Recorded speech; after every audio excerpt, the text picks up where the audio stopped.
আজকে আমি আপনাদেরকে চিকেন কোফতা কারি বানিয়ে দেখাবো। খুবই সহজভাবে এই রেসিপিটা আপনারা ঘরেই বানিয়ে নিতে পারেন। আর এখানে আমি কোনো রকমের ক্রিম ইউজ করছি না এই কোফতা কারিতে। তো দেখুন কিভাবে বানাই। প্রথমেই আমি এখানে নিয়ে নিয়েছি চিকেন কিমা। আর এই চিকেন কিমা এখানে আছে প্রায় 350 গ্রাম মতো চিকেন আছে। চিকেনটা আমি মিক্সিতে দিয়ে কিমা করেছি। তার মধ্যে আমি দেখুন অ্যাড করছি পেঁয়াজ কুচি, একটা বড় সাইজের পেঁয়াজ নিয়েছি।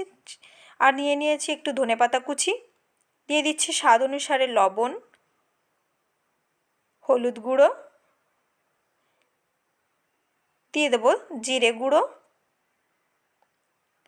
1 চামচ মতো দিয়ে দেব ধনে গুঁড়ো,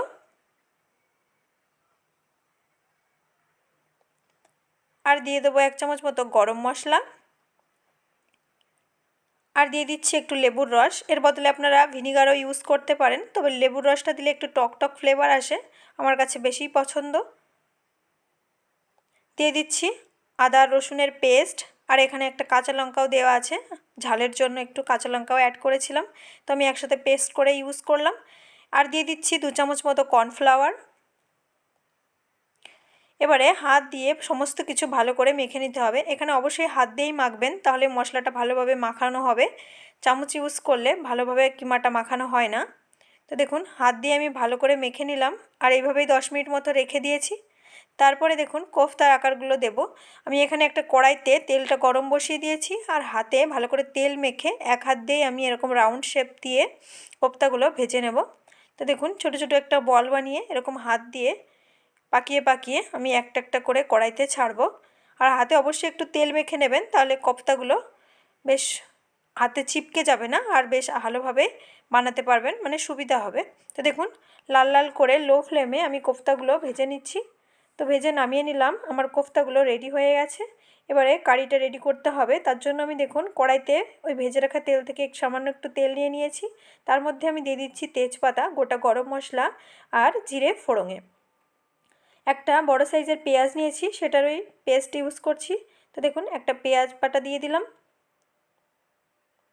পেঁয়াজটা দিয়ে একটু নাড়িয়ে চাড়িয়ে হালকা ভেজে নিতে হবে।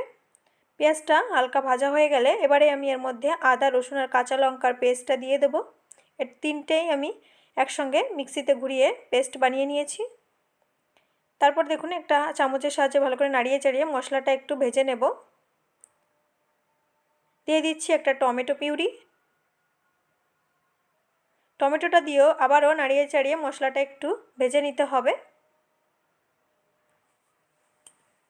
তো দেখুন মশলাটা আমার ভাজা হয়ে গেছে, তেলটা মশলা থেকে সেপারেট হতে শুরু করেছে। এবারে আমি গুঁড়ো মশলা অ্যাড করছি। দিয়ে দিচ্ছি হলুদ গুঁড়ো 1 চামচ, দিয়ে দিলাম জিরে গুঁড়ো, স্বাদ অনুসারে লবণ, 1 চামচ দিয়ে দিচ্ছি লঙ্কার গুঁড়ো।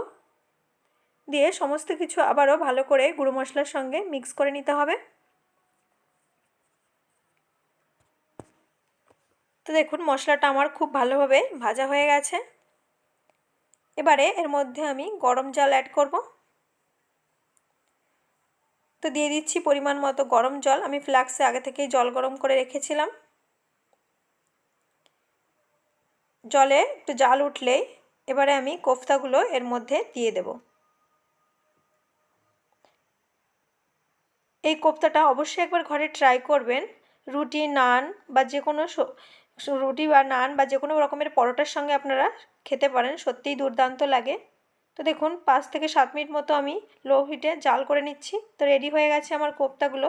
নামানোর আগে 1 চামচ মতো দিয়ে দিচ্ছি গরম মশলা, আর দিয়ে দেবো একটু ধনেপাতা কুচি। তো অবশ্যই একবার এইভাবে কোফতা রেডি করে দেখবেন ঘরে, সত্যিই দারুণ লাগে। আর রাতে আমি এটা রুটির সঙ্গে সার্ভ করেছিলাম, সত্যিই দুর্দান্ত লেগেছিল। যদি আমার ভিডিওটা ভালো লাগে অবশ্যই লাইক করে দেবেন, আর ভিডিওটা অবশ্যই শেয়ার করে দেবেন। Thank you for watching.